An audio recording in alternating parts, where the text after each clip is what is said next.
This is my video to explain phylogenetic tree mapping. So I know you can't really read the papers. I'll get closer in a second to help explain those. But so you basically go over the phenotypes of each thing that you're trying to group.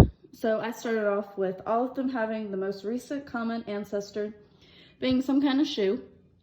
And then down at the bottom, the outgroup is the sandal because it's open-toed while everything else is closed-toed.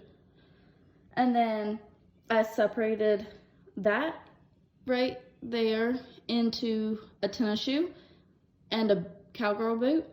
The tennis shoe then split into a Converse and a Sperry, with that being an internal node right there. It's also cladogenesis, and I'll explain what those are in a minute.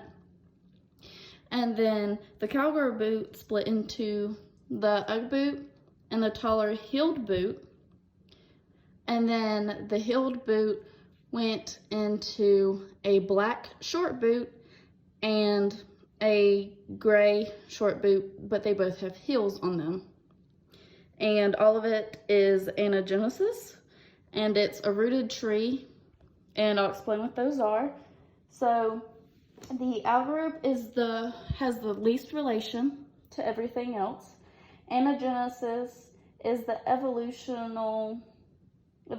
between a lineage over time. Cladogenesis is the splitting of one lineage into two. A rooted tree is when the distance between the nodes is known and the order of development is inferred based on the order of the trees.